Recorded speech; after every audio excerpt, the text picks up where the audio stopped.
uh, pemikiran itu yang berkembang gitu ya.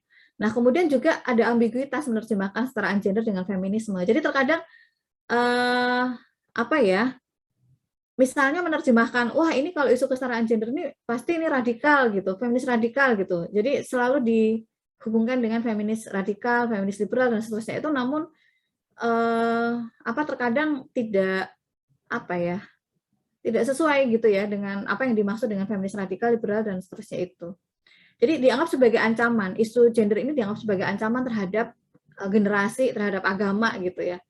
Nah, jadi ini perbedaannya ya, yang anti kesetaraan gender dan tidak, meskipun dalam prakteknya kadang-kadang ada yang mengatakan dia adalah pro kesetaraan gender, tapi faktanya dia tetap struktural fungsional gitu. Namun dia menafsirkan bahwa oh ya perempuan dan laki-laki itu setara, kemudian tapi pekerjaan rumah tangga tetap pekerjaan perempuan. Nah, itu jadi masih ada struktural fungsional, tapi dia mengatakan dirinya pro kesetaraan gender. Ada juga yang anti, tapi ya seperti itu cara berpikirnya gitu ya. Jadi memang sangat beragam sekali ya di Indonesia. Gitu. Nah ini gambaran awal, karena tadi sebenarnya saya mau bikinkan bagan ya, tapi enggak sempat waktunya. Nah, kita coba melihat ya sedikit perkembangan gerakan yang tentang kesetaraan gender itu dari mulai pasca kemerdekaan sampai dengan hari ini gitu. Nah, kalau kita ingat ya pasca kemerdekaan itu kan sebetulnya Indonesia itu kan sedang mencari bentuk ya. Sebetulnya kita tuh mau jadi negara seperti apa, ideologi mana yang mau kita anut gitu. Jadi ada pertarungan ideologi di sana. Pertarungan ideologi dan itu juga dibawa oleh masing-masing dia lulusan dari mana gitu. Lulusan Rusia bawanya kayak gini, lulusan Jerman ya kemungkinan bawanya seperti ini, lulusan Arab ya seperti ini gitu. Jadi itu ada walaupun ya itu tidak baku ya pemikiran itu, kalau lulusan dari mana pasti begini tidak juga, tapi ada pertarungan konsep ya yang akan diterapkan di Indonesia itu bagaimana.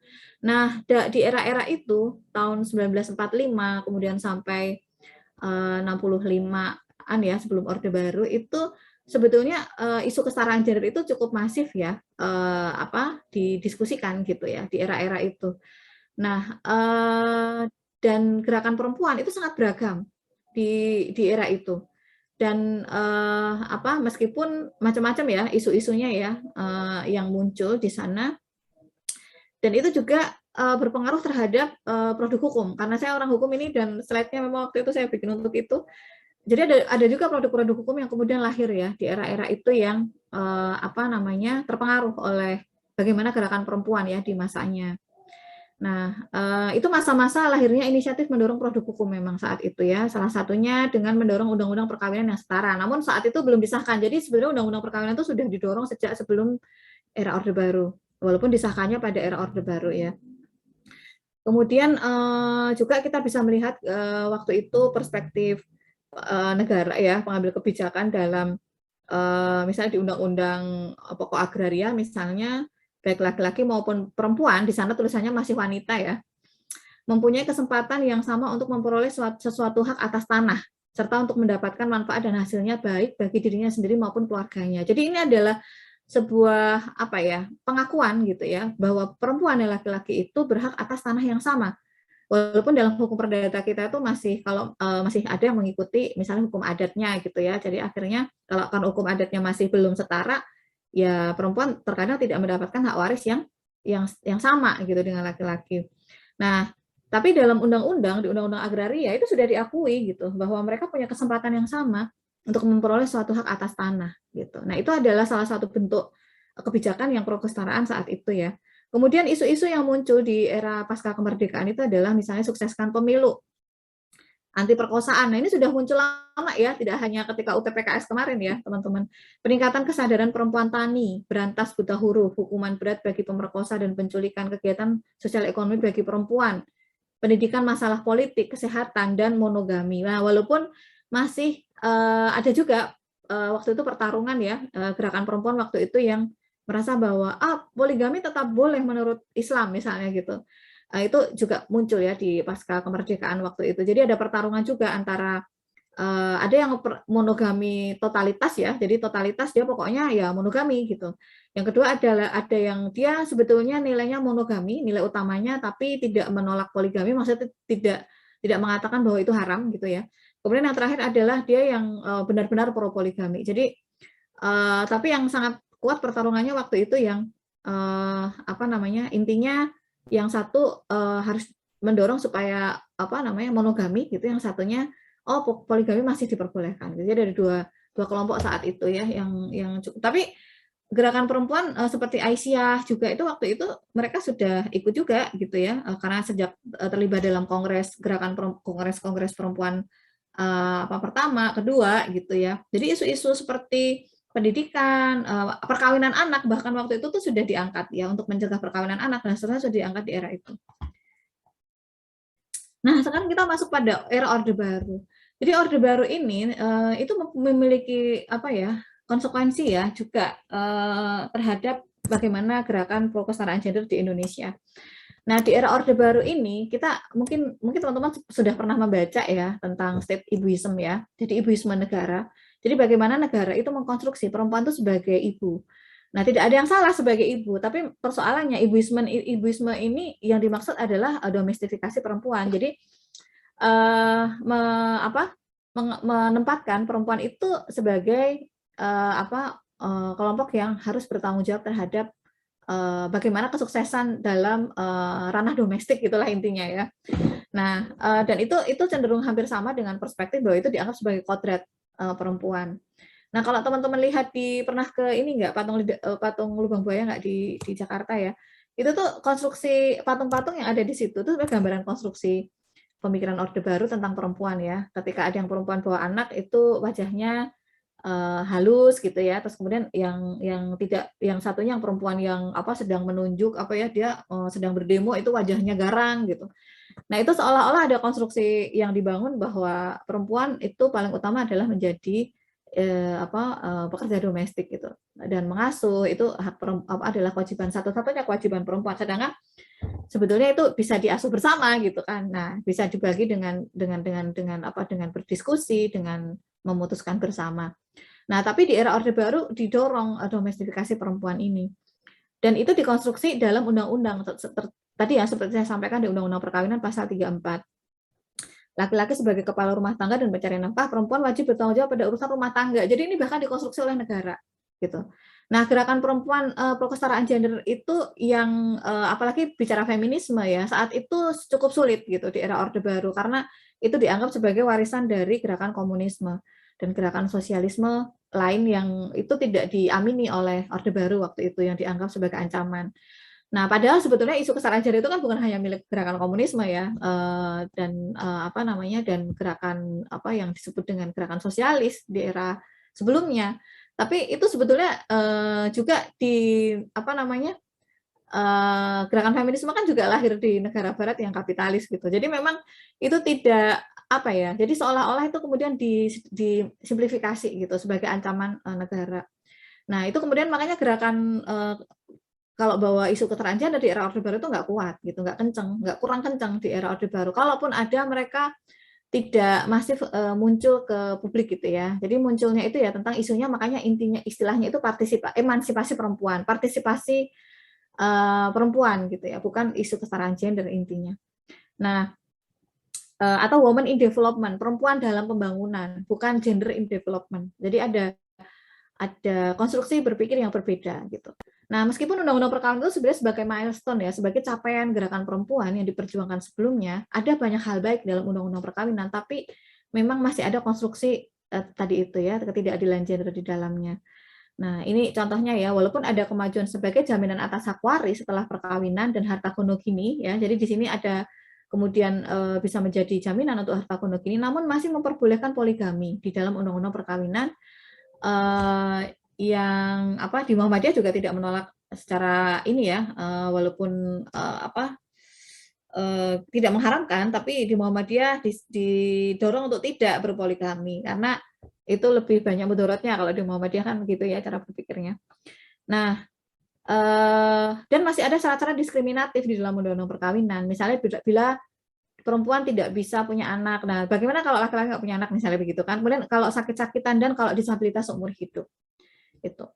Jadi di sini di Undang-Undang Perkawinan itu adalah konstruksi dari era Orde Baru. Nah, kita bisa melihat dari 10 pokok program PKK ya, itu tuh apa diarahkan memang perempuan itu untuk ranah domestik gitu di Orde Baru. Meskipun dia boleh bekerja gitu ya, didorong juga untuk berkontribusi dalam pembangunan gitu. Tapi ya itu struktural fungsional ya cara berpikirnya. Nah, itu juga bisa dilihat di paradigma di GBHN. Misalnya peran perempuan adalah pendukung. Nah, selalu katanya bahasanya adalah pendukung ya, pendukung setia suaminya gitu. Kemudian penghasil dan pendidik generasi penerus keluarga dan bangsa, pengurus rumah tangga, pencari nafkah pelengkap. Ini berdampak kepada posisi perempuan ya. Makanya kalau perempuan yang bekerja, kemudian meskipun suaminya tidak bekerja, dia tidak mendapatkan tunjangan dari pekerjaan gitu, tunjangan keluarga gitu. Sedangkan kalau suami bekerja, dia punya istri dan anak, dia dapat tunjangan. Karena dianggap kalau perempuan kenapa nggak dapat tunjangan, dianggap sebagai pencari nafkah pelengkap gitu. Padahal sedangkan faktanya enggak. Banyak perempuan yang dia bukan pencari nafkah pelengkap, dia bahkan pencari nafkah utama dalam sebuah keluarga. Nah, ini simplifikasi terhadap memposisikan perempuan gitu ya saat itu, dan itu bahkan masuk ke dalam legal policy dan berpengaruh terhadap kebijakan di perbankan dan lain sebagainya, itu bahkan masuk ya dalam perpajakan dan lain sebagainya. Nah, persepsi serupa juga ditemukan di masyarakat. Hingga 1980-an itu perempuan masih dibangun berbasis pada kodrat atau kodrat bawaan mereka, dan konstruksi itu direproduksi terus-menerus gitu ya di era itu. Saya tidak mengatakan Orde Baru buruk semua, enggak juga ya, karena di era Orde Baru itu lahir juga ratifikasi CEDAW. Jadi ratifikasi konvensi penghapusan segala bentuk diskriminasi dan kekerasan terhadap diskriminasi terhadap perempuan, itu menjadi Undang-Undang Nomor 7 Tahun 1984. Nah, regulasi ini penting untuk penghapusan diskriminasi terhadap perempuan. Nah, tapi memang bagaimana Orde Baru menerjemahkan CEDAW ini berbeda dengan bagaimana era reformasi menerjemahkan CEDAW gitu ya. Tapi ini menjadi pijakan. Nah, kemudian juga dengan lahirnya Beijing Platform for Action ya di konferensi dunia tentang perempuan keempat yang merupakan landasan aksi bagi negara-negara dunia untuk melaksanakan CEDAW. Gitu. Nah, bagaimana dengan era reformasi? Saya akan lebih singkatnya jam berapa nih? Jam 12. Nah, di era reformasi itu ada peluang positif dan negatifnya. Jadi tidak setiap hal itu selalu positif gitu. Nah, setelah reformasi 98 itu keran demokrasi itu sangat terbuka. Sebelum 98 orang demo ditangkap gitu ya, atau hilang kalau ngomongin negara, ngomongin presiden, ngomong itu hilang gitu ya. Nah, dan kemudian di era reformasi keran itu terbuka gitu. Isu hak asasi manusia, gender itu terbuka untuk dibicarakan dan didorong untuk dikampanyekan di masyarakat maupun di dalam kebijakan negara. Termasuk juga ada amandemen konstitusi yang memuat hak asasi manusia misalnya ya. Itu juga masuk ya di era pasca reformasi. Nah, kemudian era reformasi dan pasca reformasi. Nah, gerakan perempuan itu lebih bervariasi gitu. Makanya kalau lihat banyak NGO perempuan, LSM perempuan tuh lahir banyaknya di era setelah reformasi atau menjelang era reformasi. LBH Apik misalnya lembaga saya itu lahirnya tahun 1997 ya. Waktu itu saya belum di situ tentunya. 1997 Apik itu Asosiasi Perempuan Indonesia untuk Keadilan itu lahir 1995. Kemudian mulai tahun 1997 itu memperjuangkan undang-undang PKDRT karena KDRT waktu itu tidak ada hukum unsur yang bisa masuk ya di dalam undang-undang manapun, hanya bisa masuk dengan pasal penganiayaan gitu ya. Nah, itu sedangkan itu kurang relevan dengan situasi kekerasan dalam rumah tangga. Dianggap waktu itu kekerasan dalam rumah tangga itu urusan privat, tapi sekarang kan sudah jadi urusan negara gitu ya. Jadi mulai dari tahun 1997 menjelang era reformasi dan sampai pasca reformasi itu gerakan perempuan itu bisa menyuarakan tentang isu-isu itu, kesetaraan gender, pengalaman perempuan ya, termasuk undang-undang PKDRT itu yang diperjuangkan selama waktu itu 7 tahun dari 1997 sampai 2004. Nah, itu juga hasil negosiasi politik ya, gerakan perempuan dengan waktu itu yang cukup mendukung adalah ketika zaman Pak Habibie ya, waktu itu yang pegang yang mulai dari zaman Pak Habibie dan seterusnya itu, kemudian disahkan tahun 2004. Nah, mengembangkan kajian kampanye hak perempuan itu mulai muncul di era reformasi. Kemudian ada advokasi kebijakan ya, waktu itu banyak ya, salah satunya tadi itu, dan tahun 2007 itu kan lahir undang-undang TPPO ya, tindak pidana misalnya untuk pelindungan dari perdagangan orang, kemudian juga beberapa yang kemudian lahir ya yang mendukung kesetaraan gender, misalnya lahirnya Komnas Perempuan itu juga tahun 98. kemudian lahirnya Undang-Undang HAM, kemudian pengadilan HAM gitu ya, termasuk di dalamnya soal perkosaan yang korbannya banyak sistematis, meluas, itu sebagai kejahatan terhadap kemanusiaan, kejahatan berat. Kemudian ratifikasi konferensi POL juga itu tahun 2005 dan seterusnya, itu affirmative action dan lain sebagainya itu. Tapi ada juga yang kemudian berpotensi mengkriminalisasi perempuan itu ya, yang sekarang misalnya lahir itu adalah Undang-Undang ITE misalnya ya, yang pasal 27, tapi ya sekarang sudah dijawab dengan UU TPKS ya, semoga tidak menjadi persoalan. Nah, tantangannya apa di era pasca reformasi, pasca reformasi hingga hari ini, yang ada yang mengatakan ini sudah eranya sudah bukan era pasca reformasi, sudah konsolidasi demokrasi, sudah eranya beda-beda ya tafsirannya tentang era ini. Jadi ketika reformasi itu kerannya terbuka bagi gerakan kesetaraan gender dan isu hak asasi manusia, bahkan tentang tafsir-tafsir agama ya, yang kemudian progresif gitu ya. Tapi kemudian juga tantangannya adalah meningkatnya konservatisme dan fundamentalisme juga gitu. Jadi itu ketika zaman Orde Baru, gerakan fundamentalisme dan konservatisme itu juga waktu itu juga ikut terpendam sama seperti gerakan kesetaraan gender. Nah, dua-duanya itu terpendam semua. Kemudian di era reformasi, semuanya itu kemudian seolah-olah mendapatkan ruang yang sama untuk bisa semakin berkembang. Maka dari itu, kemudian kalau kita lihat saat ini ya, yang kemudian gerakan anti kesetaraan gender, anti feminisme, kemudian dan sebagainya itu juga menguat gitu. Bahkan ada yang bikin kursus poligami gitu-gitu ya. Itu juga menguat gitu. Ada yang anti waktu itu ketika saya sempat terlibat dalam RUU kesetaraan dan keadilan gender itu, yang menganggap bahwa pokoknya yang bawa isu itu adalah anti agama. Atau kemarin yang teman-teman lihat bagaimana pertarungan ketika UU TPKS ya, ada perspektif yang sangat liar dan hoax, yang itu dalam sejarah pembentukan undang-undang mungkin itu dapat muri harusnya ya, rekor hoax paling banyak gitu. Nah, dan kemudian ada perda-perda yang kemudian membatasi dan menyasar perempuan, itu juga muncul gitu ya di era Orde Baru. Meskipun bagaimana gerakan-gerakan seperti misalnya fundamentalisme itu juga terpengaruh sejak tahun 1970-an ya, ketika terpengaruh oleh situasi di luar Indonesia, misalnya di Mesir gitu ya. Revivalisme Islam dan seterusnya itu memang berpengaruh ke Indonesia gitu ya. Dan tapi itu lebih masif lagi di era Orde Baru, pasca reformasi. Nah, reformasi dan pasca reformasi hingga hari ini. Nah, kemudian bagaimana mendefinisikan perempuan gitu ya, itu juga muncul. Yang contoh membatasi perempuan itu misalnya begini, contoh perda di Tangerang tuh ya, yang perda dilarang, yang perda keluar malam di atas jam 10. Jadi kalau dianggap dia menyerupai pekerja seks komersil misalnya, kemudian dia ditangkap. Ada satu korban yang pernah ditangkap waktu itu, dan dia kemudian sebetulnya sudah dinyatakan ya, dia bukan pekerja seks komersil, tapi suaminya sudah dipecat dari pekerjaannya, kemudian dia juga sudah distigma oleh tetangga-tetangganya sampai kemudian dia depresi, kemudian sampai dia meninggal dunia, sampai keguguran, awalnya keguguran ya, karena dia sedang hamil muda, keguguran sampai dia meninggal dunia. Ini adalah bahaya dari stigma ya, dan kemudian bagaimana perspektif dalam mengatur perempuan gitu.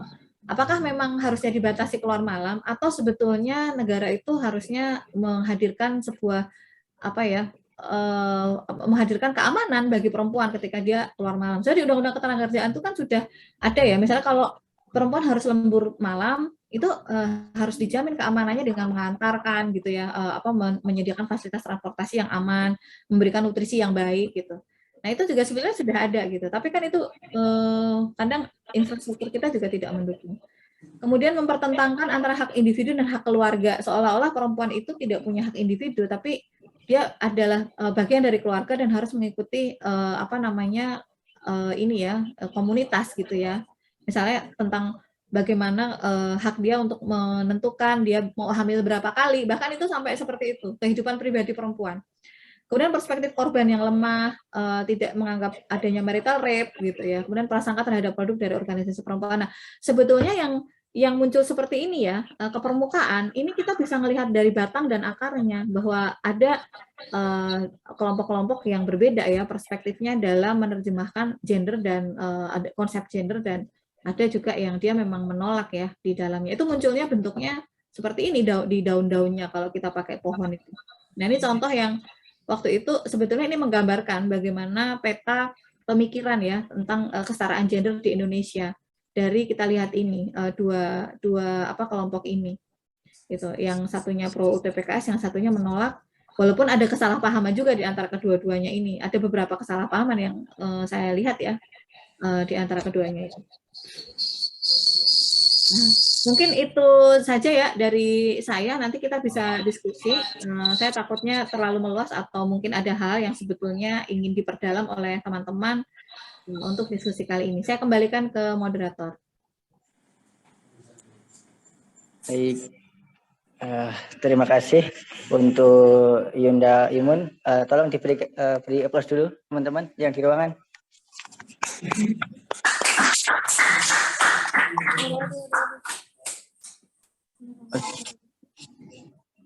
Oke, ini saya pakai kamera aku karena jauh.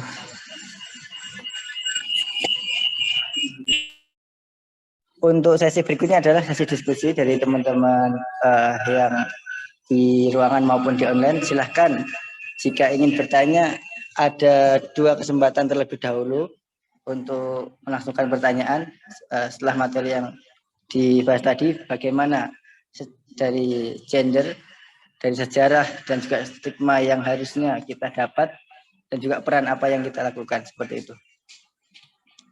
Dari online mungkin, yang dari Zoom, jika ingin bertanya, langsung on-cam audio, atau on-cam juga boleh. Nah, itu ada 2 ya. Mungkin dari Yunda Isvina, silahkan on cam dan on audio untuk langsung bertanya. Oke, terima kasih untuk kesempatannya. Perkenalkan, saya Isvina, saya salah satu delegasi dari PCM Kota Surabaya. Saya ingin bertanya kepada Ibu mengenai tadi, Bu. Menurut Ibu, sebenarnya saat ini tantangan seorang perempuan dalam dunia sains teknologi dan STEM, sains teknologi dan teman-temannya itu apa ya, Bu ya? Karena saya sebenarnya menggeluti di bidang itu dan saya ingin tahu lebih awal gitu. Saat ini tantangan perempuan itu apa di bidang itu? Terima kasih.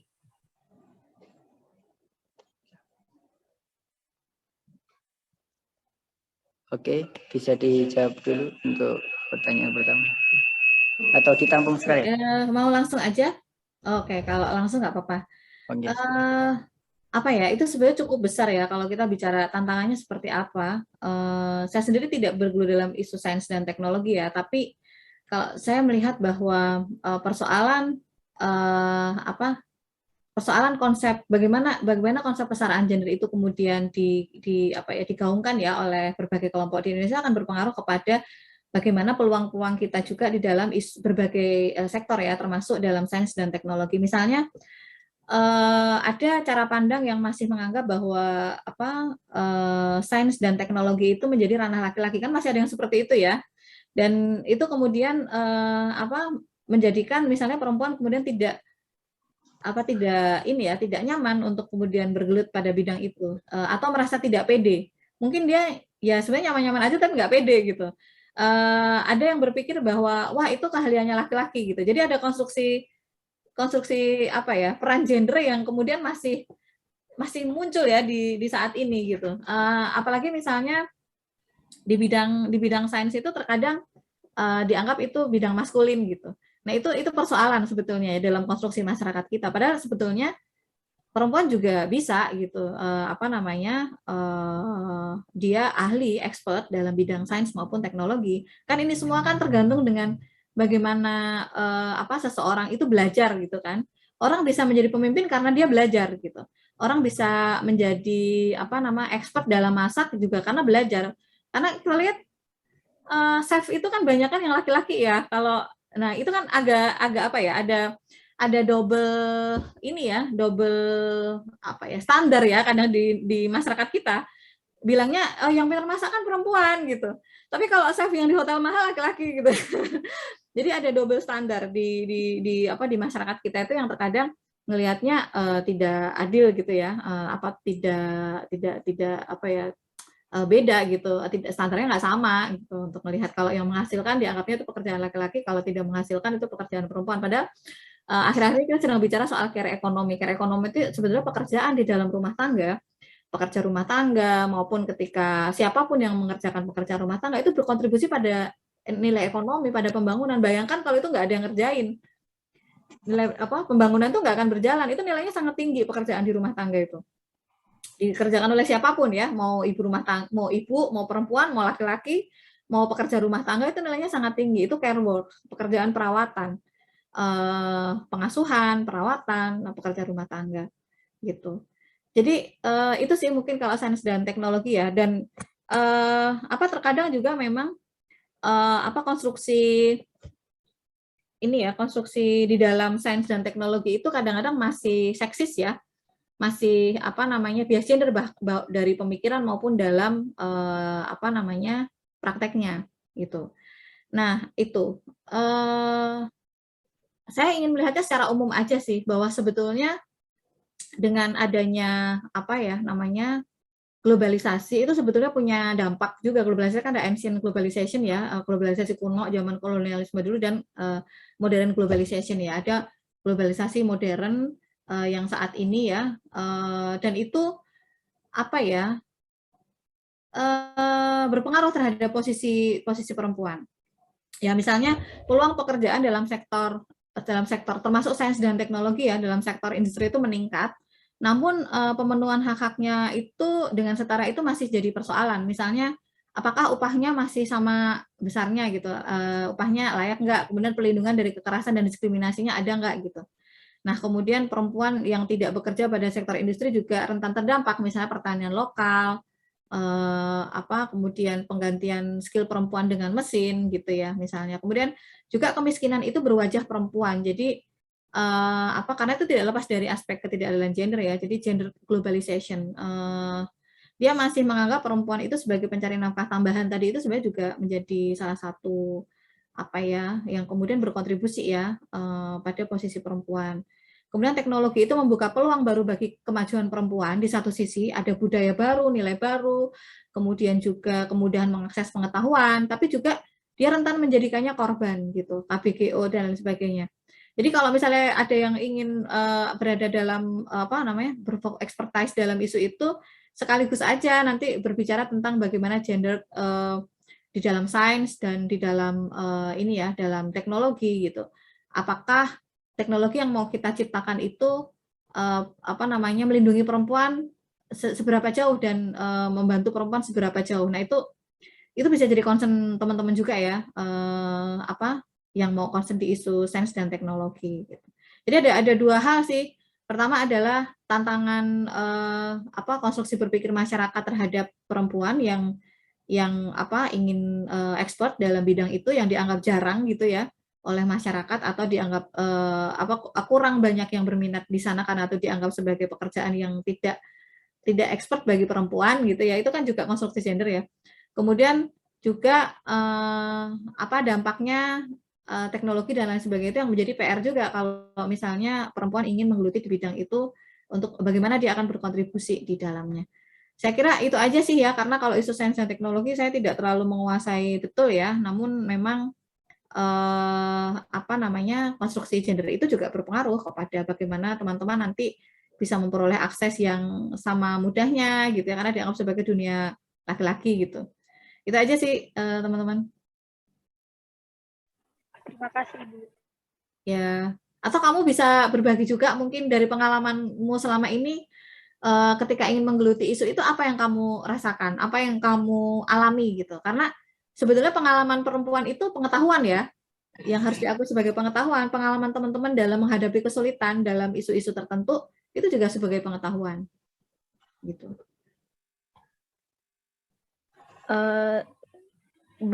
Saya belum terjun yang sampai dalam sih Bu, cuma kalau di kampus saya itu emang kebanyakan dosen-dosennya tuh laki-laki, dan yang menduduki penelitian apa-apa itu pasti bapak-bapak gitu loh Bu, yang ibu-ibu tuh mesti jarang gitu. Jadi saya tuh merasa tidak punya role model gitu Ibu. Ya, oke. Nah, itu makanya itu memang konstruksi masyarakat kita dan expertise-nya dianggapnya diminatinya dan dianggap diminati itu kan juga karena konstruksi, bisa jadi karena konstruksi budaya yang kemudian itu mayoritas laki-laki. Beda kalau misalnya di isu kesehatan itu kan kemudian yang muncul banyak kan perempuan gitu ya. Jadi itu juga sebenarnya sebuah konstruksi yang muncul di masyarakat gitu sih. Ya. Ya, sekarang kita harus ini aja breaking the silence ya. Memecahkan kebisuan itu. Kalau teman-teman mau expertise itu ya teman-teman yakin bisa dan mau belajar gitu aja. Oke, silahkan yang lainnya langsung apa gimana? Saya balikin ke moderator. Oke, terima kasih untuk jawabannya, Winda Imun. Ini di dalam ruangan ada 2 yang ingin bertanya. Mungkin langsung digabung saja ya. Nanti dari penanya satu ke yang satunya, karena waktunya juga sudah menunjukkan hampir setengah 1. Untuk kita break sebentar nanti. Mungkin silakan dari Mas Nadif Rais untuk di on cam atau on audio. Ya, baik, Bu. Izin bertanya.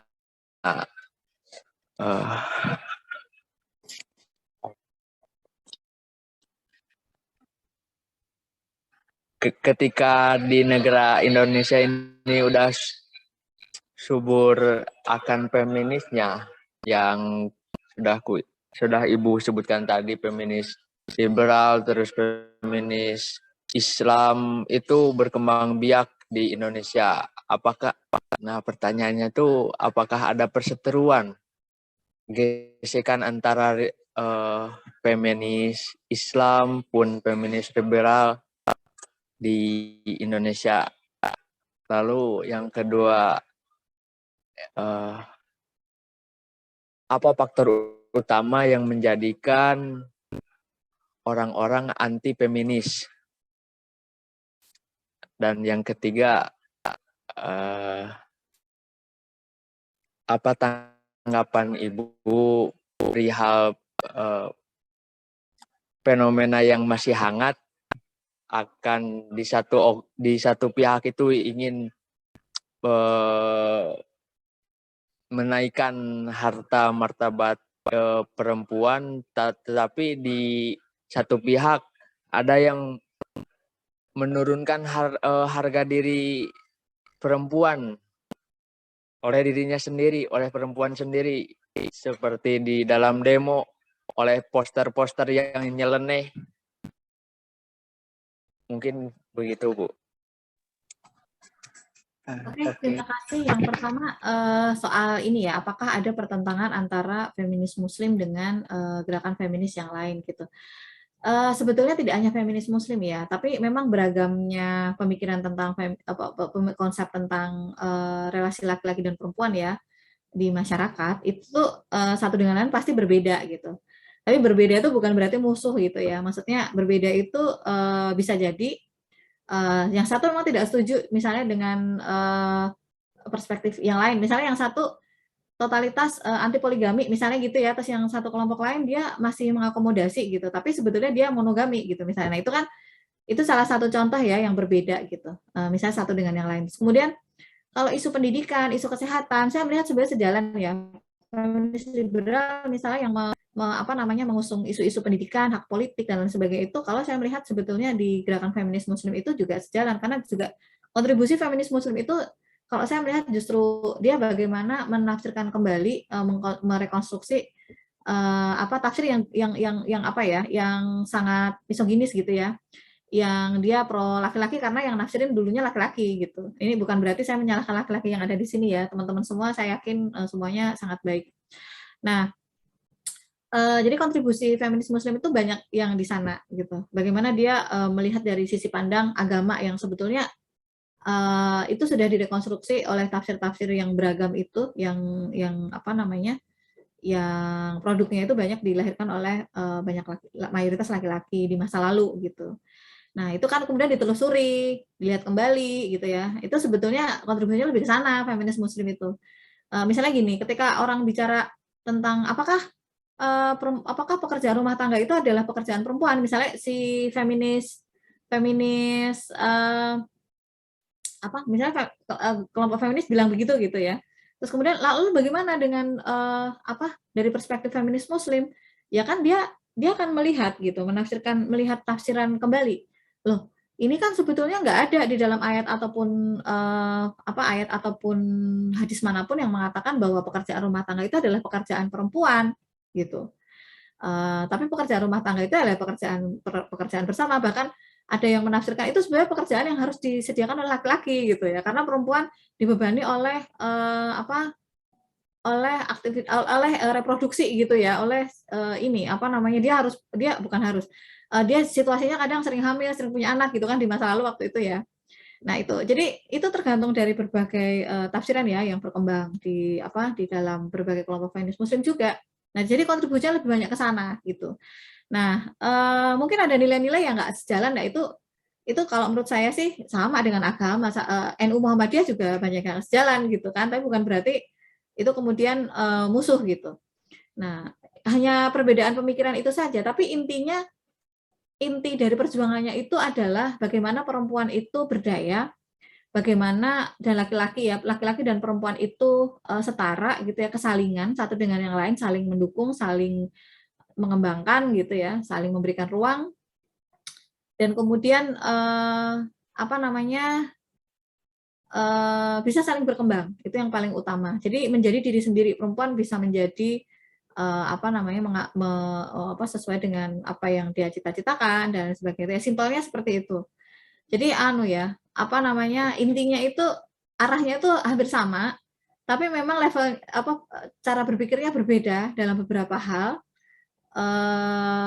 dan tidak harus saling memaksakan satu dengan yang lain, walaupun itu dinamika itu pasti ada gitu ya. Misalnya saya sebagai perempuan Muslim yang menggunakan kerudung, tapi saya itu kan hidup dalam sehari-hari saya sebagai di LBH ya, di Lembaga Bantuan Hukum, dan saya dekat dengan gerakan teman-teman yang feminis, gerakan feminis yang menyatakan dirinya sebagai feminis misalnya ya, berbagai berbagai perspektif, berbagai kelompok feminis yang kemudian misalnya mengatakan kenapa sih kok si mbaknya itu masih pakai kerudung, dia kan feminis misalnya gitu.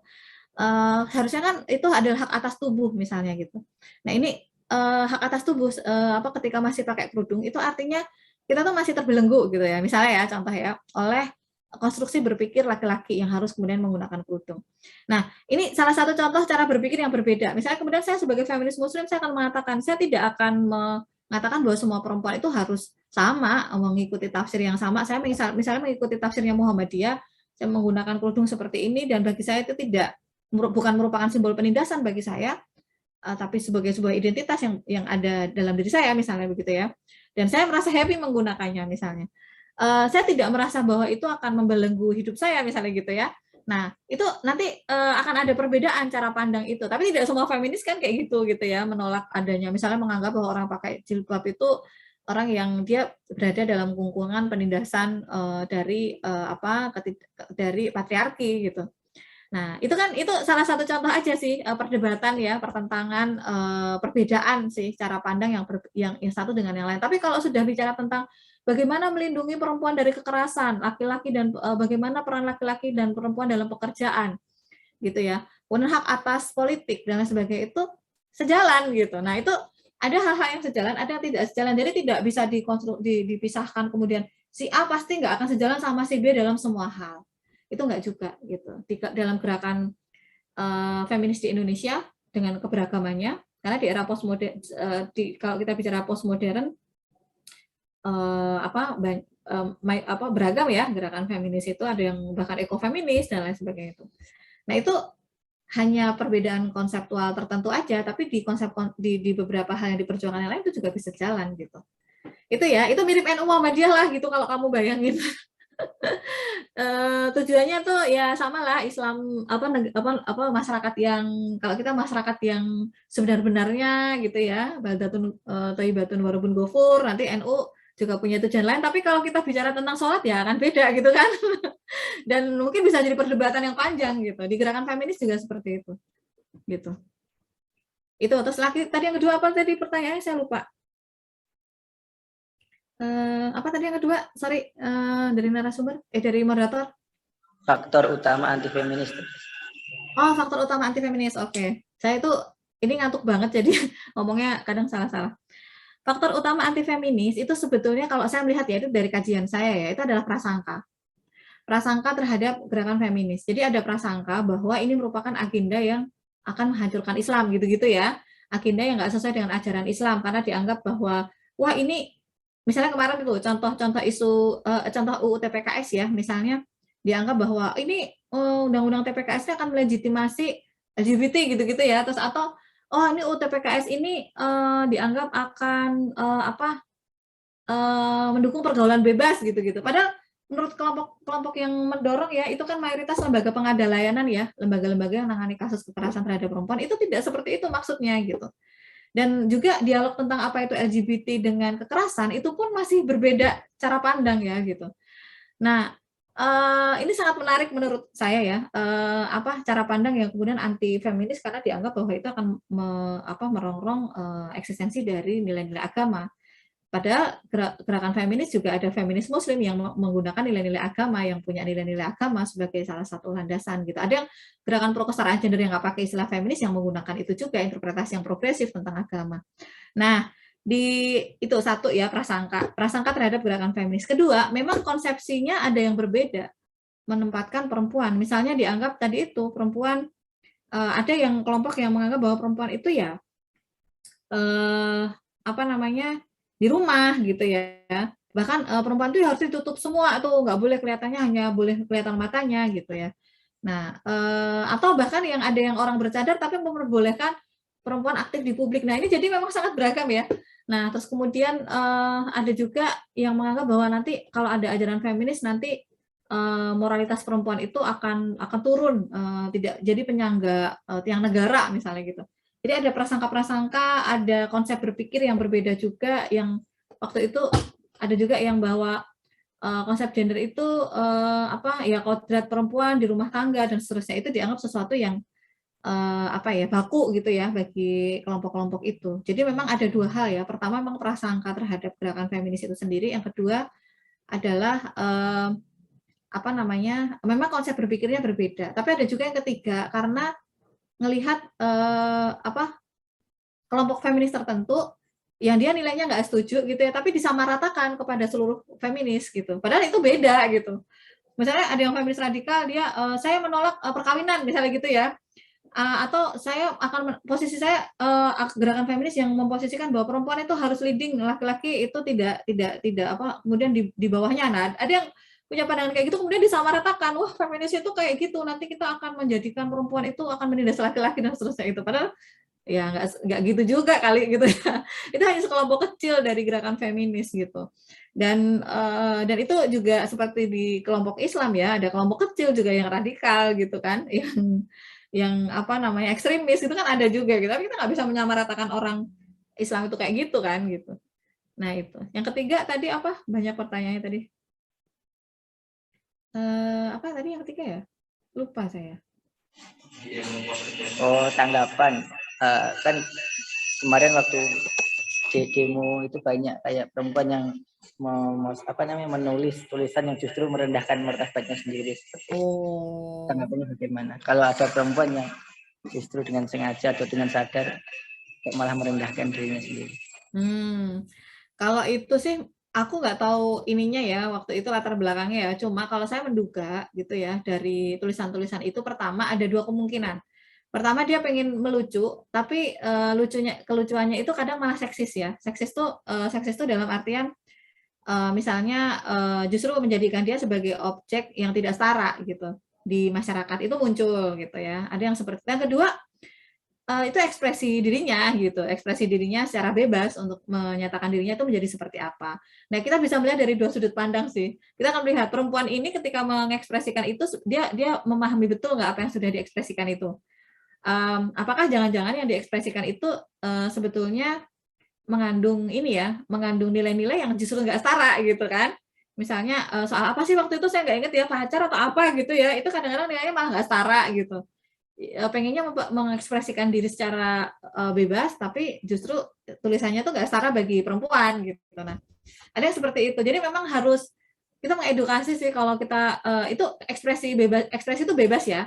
Cuma sayang kalau misalnya ekspresi itu justru menempatkan perempuan itu jadi nggak setara gitu. Nah itu aja, itu perlu edukasi dan kita apa ya, justru kalau mau menyuarakan sesuatu itu yang memberdayakan diri kita aja gitu, yang lebih berdaya gitu, memberdayakan diri kita lebih ke publik gitu ya, isu-isu yang lebih meningkatkan posisi setara perempuan gitu, justru itu yang menurut saya perlu dimunculin. Tapi saya nggak tahu yang dimaksud oleh dirimu ya, yang dimaksud merendahkan itu kalimat yang mana, jadi saya tidak berani menjustifikasi lebih jauh gitu. Mungkin itu. Oke, ini sampai jam berapa? Masih ini? Ini sudah lewat deh, Bu. Oke. Mungkin Silakan, itu gimana? teman-teman untuk sesi diskusi kali ini. Mungkin nanti kita akan lanjutkan di lain waktu, karena memang kalau membahas tentang gender ini panjang sekali, dan fenomena-fenomena yang ada di Indonesia saja sudah mewakili banyak sekali kejadian-kejadian yang kalau bisa dibilang kompleks gitu, untuk kita bahas terhadap gender ini, dan peran kita sebagai mahasiswa tentunya untuk terus menggemakan itu, karena peran dan kesempatan itu harus memang setara, dan semua maupun laki-laki dan perempuan itu punya peran dan kesempatan yang sama. Kalau dalam hal-hal mungkin yang spesifik itu wajar terjadi sesuatu yang berbeda, karena memang sudah ranah biologisnya seperti itu. Tapi kalau dalam peran publik dan yang lain-lain itu kita harus dorong untuk masyarakat bahwa stigma-stigma yang masih berproses, apalagi perempuan-perempuan yang masih berproses, nah itu biasanya yang mendapatkan stigma-stigma. Itu mungkin ada closing statement dari Yunda Fatimun. Ya, oke. Mungkin beberapa hal ya. Pertama, perempuan memang secara biologis berbeda, tapi bukan berarti untuk didiskriminasi. Itu ya, itu yang penting ya. Jadi sebetulnya peran domestik itu bisa dibagi antara laki-laki dan perempuan. Di dalam konstruksi di Muhammadiyah juga seperti itu ya. Kemudian publik itu juga bisa dilakukan oleh perempuan dan laki-laki. Jadi ini sebenarnya tinggal bagaimana mengkomunikasikan, menegosiasikan gitu ya di dalam setiap momen. Perempuan memilih sebagai ibu rumah tangga itu nggak masalah, tapi kalau dia memilih sebagai ibu rumah tangga itu dianggap sebagai sesuatu yang baku, kodrati, itu tidak, itu yang menjadi masalah gitu. Jadi pembakuan peran itu yang menjadi masalah. Nah, saya berharap isu-isu tentang bagaimana memposisikan laki-laki dan perempuan secara setara itu mulai dari IMM dulu. Karena di IMM sendiri tantangannya juga luar biasa. Saya merasakan ya sebagai perempuan bagaimana di IMM itu mendapatkan tantangan gitu ya. Saya merasa saya harus punya energi yang berlipat-lipat untuk diakui gitu. Saya tidak minta pengakuan, tapi kan kadang kita saya punya kepercayaan diri untuk konsep saya seperti ini, bla bla bla, itu butuh, seolah saya butuh energi yang jauh lebih besar untuk bahwa saya dipercaya dalam, misalnya saya menjadi apa, misalnya ketua umum atau ketua bidang hikmah, itu tuh berat gitu. Jadi itu ya, konstruksi berpikirnya mulai dari teman-teman dulu, dari teman-teman IMM dulu, bagaimana membangun budaya yang setara di IMM dulu, mulai dari teman-teman dulu, gitu. Dulu isu ini tuh saya sempat dimaki-maki ya sama salah satu imawan yang WA ke saya, bukan WA, SMS, zaman dulu kan nggak ada WA, SMS ke saya yang kemudian dianggap saya itu memasukkan isu gender itu dianggap merusak atau membawa IMM jadi kayak gerwani gitu. Saya jadi ketawa, loh kok jadi ke gerwani, gak ada hubungannya. Nah itu bahwa dalam Islam sendiri sebetulnya kalau kita mau mencontoh Nabi sendiri aja memasak sendiri, menjahit pakaiannya sendiri gitu ya, sebetulnya kita mencontoh siapa gitu. Nah, dan Nabi aja memberikan ruang yang setara bagi perempuan, kita sebetulnya mencontoh siapa. Nah, itu teman-teman ya, mulai dari IMM, dari internal teman-teman sendiri, nah, kemudian teman-teman juga bagaimana mengkampanyekan itu ke publik. Karena sebetulnya ini adalah isu kemanusiaan, isu penghargaan kita terhadap makhluk hidup ya, makhluk hidup satu dengan yang lain yang bagi Allah aja setara, kenapa manusia merendahkannya gitu. Mungkin dari saya itu ya, teman-teman, mohon maaf apabila ada yang kurang, ada yang salah, dan lain sebagainya. Ini jujur saya ngantuk banget, karena tadi malam saya nggak tidur, ada lemburan gitu ya. Terima kasih teman-teman semua ya, semoga aja kita bisa tatap muka nanti, saya insya Allah ke Solo nantilah pas muktamar. Terima kasih teman-teman, dan salam buat teman saya Hamdan di sana ya, sudah lama sekali nggak ketemu. Nah, terima kasih. Assalamualaikum warahmatullahi wabarakatuh. Waalaikumsalam warahmatullahi wabarakatuh.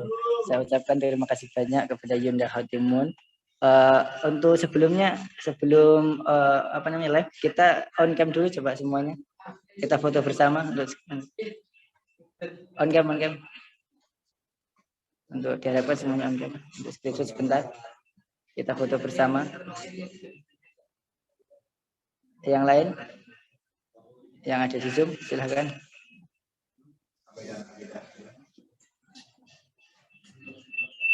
Ayo, ditunggu. Nah, kita on cam sebentar. Sudah Mas? Sudah on cam semua? Oke, hitung 1. Oke, belum.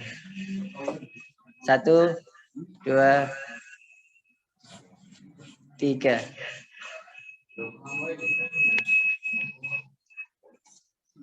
Lagi, sekali lagi. 1, 2, 3.